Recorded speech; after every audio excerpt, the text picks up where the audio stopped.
Aí o Christian estava devendo dinheiro a alguém. Pegava o certificado e escrevia no verso o nome dessa pessoa para quem ele estava devendo. Escrevia lá o nome do Patrick. Agora o Patrick já podia vir aqui no banco que eu dava dinheiro para ele. E daí que foi surgindo o sistema atual, né?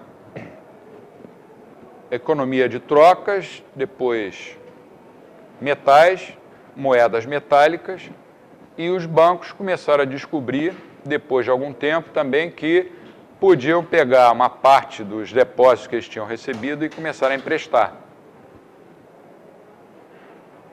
E aí foi surgindo o sistema bancário. Depois descobriram cheque, hoje em dia é moeda eletrônica. Ninguém pode dizer como será o sistema monetário daqui a 30 anos.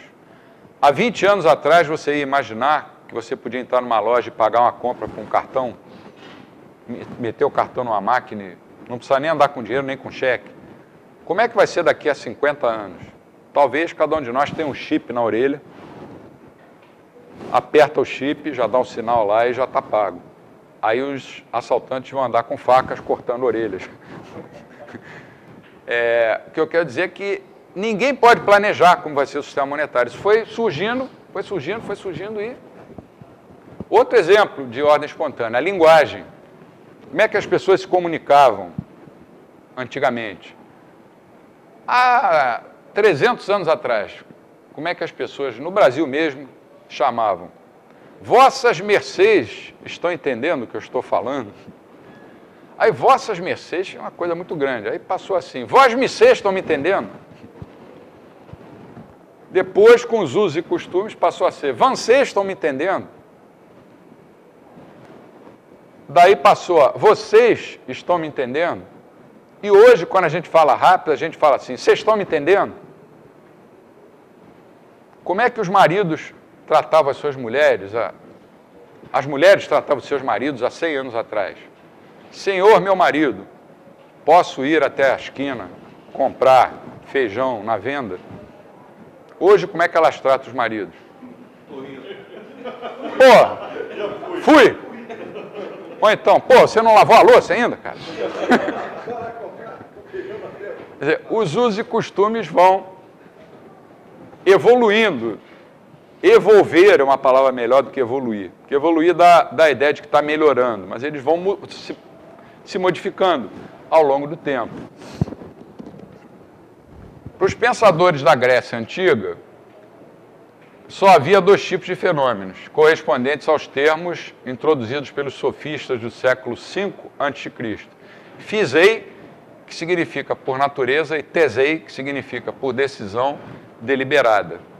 Então, ou havia fenômenos naturais ou fenômenos planejados, artificiais. Não podia haver nada intermediário.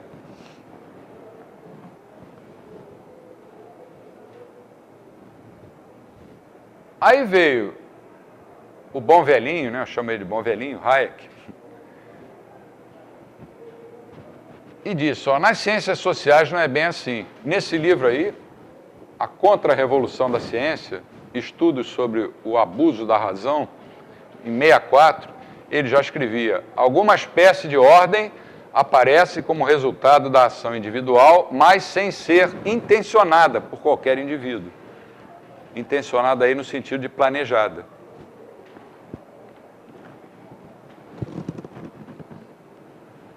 Exemplos que eu já dei. Sistema monetário, os mercados foram evoluindo também espontaneamente. As manifestações culturais. É só você ouvir a gravação do primeiro samba pelo telefone, né, que é de 1917, do Donga, e escutar os sambas atuais, você vai ver como é que mudou. Ou as bandas tradicionais de jazz e ouvir hoje uma orquestra de jazz moderna. Ou, dentro da música, você tem, na pintura, quadros que antigamente eram considerados lindos, hoje são considerados feios. Coisas que eram consideradas horrorosas, hoje são apresentadas como modelo de arte moderno. Isso é o quê? É o sistema cultural que vai, por ele mesmo, tomando o seu caminho. A economia do mundo real, desde que os homens descobriram que poderiam obter ganhos com as trocas, desde aqueles tempos até hoje, nada mais é do que uma tremenda, uma enorme, uma grande ordem espontânea, semelhante a um universo.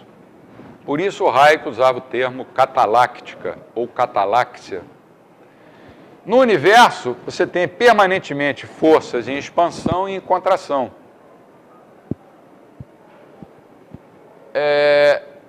E você não pode prever o movimento dessas forças. O que estará acontecendo agora na galáxia número 5.300, ou com a estrela número 6.320.000? Por mais avançada que esteja a astronomia, tem coisas que não dá para saber. A economia é isso. É uma grande ordem espontânea, milhões, bilhões de pessoas no mundo inteiro, cada uma pensando de um jeito, com um nível de conhecimento diferente, agindo subjetivamente, no tempo real, tomando decisões que afetam ela e afetam um monte de gente. Isso não tem nada a ver com matemática, você não pode colocar isso na forma de equações. O sujeito que acha que pode fazer isso é louco. Ele está levando o positivismo ao extremo máximo. Eu não estou dizendo que não se deva usar matemática e economia, não posso jogar fora tudo que eu estudei, mas você tem que usar com muito cuidado. Para explicar o passado, a econometria é ótima, agora para prever o futuro, para mim, hoje ela é inútil. Antes me perguntavam assim, qual vai ser a inflação em 12 meses? Eu dava um número exato, eu dizia, vai ser 14,8%, porque eu tinha um modelo lá que eu rodava. Hoje, se me perguntarem qual vai ser a inflação em 12 meses, eu digo, não sei. Cientificamente, não sei. Só que quando o economista chega e diz não sei, do jeito que a nossa profissão ficou, eles acham que nós somos adivinhos, as pessoas olham para a gente dizendo assim, pô, esse cara é fraco. Ele está dizendo que não sabe. Aí você nunca tem tempo de explicar toda a escola austríaca para a pessoa que te perguntou por que você não sabe. Mas, felizmente, você pode apontar tendências. Não sei exatamente qual vai ser a inflação em 12 meses, mas sei que a tendência é ela aumentar. Para quanto? Aí você diz assim, já está querendo saber demais. Porque em 12 meses, quantas decisões vão ser tomadas no âmbito privado e no âmbito do governo? No Banco Central, no Ministério da Fazenda? Quantas medidas o governo vai inventar, vai criar, vai recriar? Isso tudo vai afetar a inflação. O que vai acontecer no resto do mundo, que também vai afetar a taxa de inflação brasileira? O que o Fed vai fazer? O que o Banco Central Europeu, o que o Banco da China vai fazer? Como é que eu vou saber isso hoje? Para te dar um número com certeza. Esse número eu te dou se eu rodar um modelo, mas é um número que eu vou ter que rodar o modelo todo dia para acrescentar as mudanças. Aí esse número vai se alterando. Um dos maiores economistas matemáticos é o Robert Lucas, da Escola de Expectativas Racionais. Ele tem um artigo que ficou conhecido como a crítica de Lucas, que é exatamente isso. Ele dizia, olha, os nossos modelos têm um tremendo defeito. Eles têm um monte de parâmetros nas equações que no mundo real não são parâmetros, porque estão mudando todos os dias. O próprio Lucas reconheceu isso. Mas tem economistas que fazem de conta que isso não existe. Nesse livro do Hayek, em 1942, eu tenho essa edição em francês, engraçado. Hayek já antecipava o seu ceticismo quanto à capacidade de previsão de modelos de informação incompleta, que é isso que a gente acabou de falar.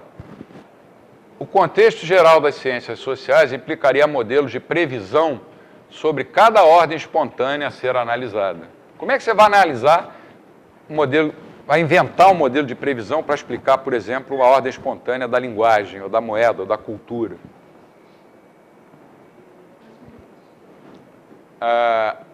Então, a limitação do conhecimento não é um fenômeno que existe só do lado dos agentes ou dos atores, mas também ela está presente na cabeça dos cientistas sociais encarregados da elaboração desses estudos. Vale a pena dar uma olhadinha nesse livro, que é bastante interessante. O Hayek, depois do debate dele com o Keynes, talvez porque ele tenha se chateado, porque o Keynes acabou vencendo o debate, né? As ideias do Keynes prevaleceram, o Hayek se desviou um pouco da teoria econômica e passou a estudar, felizmente para todos nós, passou a estudar coisas como ciência política, como epistemologia, como até biologia ele estudou, e direito. Originalmente ele era advogado. Como nós podemos esperar, então, que alguém, um planejador, por exemplo, que não tem conhecimento de todos os fatores relevantes em fenômenos tão complicados como aqueles que as ciências sociais estudam, possa ter capacidade para prever a trajetória futura desses fenômenos? Como observou o filósofo argentino Gabriel Zanotti, quem tiver no meu Facebook pode procurar Gabriel Zanotti e acrescentar ele, porque ele é um cara muito simpático. A área dele específica é epistemologia. E é uma das pessoas mais inteligentes que eu conheço. Só que ele escreve, às vezes, coisas que é difícil para um mortal comum entender, como a fenomenologia de Husserl. Ele foi dar uma palestra em Porto Alegre, no fórum desse ano do Instituto Mises, num domingo depois do almoço, falando sobre a fenomenologia de Husserl. E toda hora ele parava e perguntava: vocês estão acordados? Vocês estão entendendo o que eu estou falando?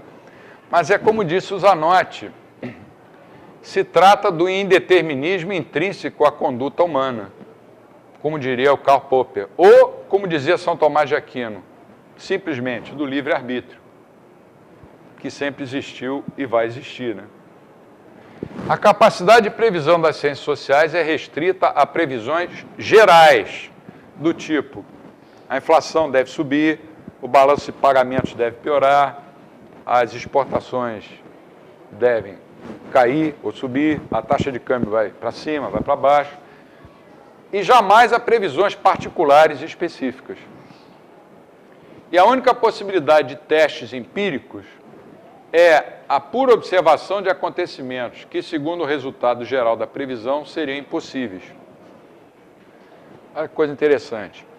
A única possibilidade em testes empíricos é observar acontecimentos que, segundo o resultado geral da previsão, seriam impossíveis. Pô, a gente falou que a inflação ia ser 8, por que ela foi 18?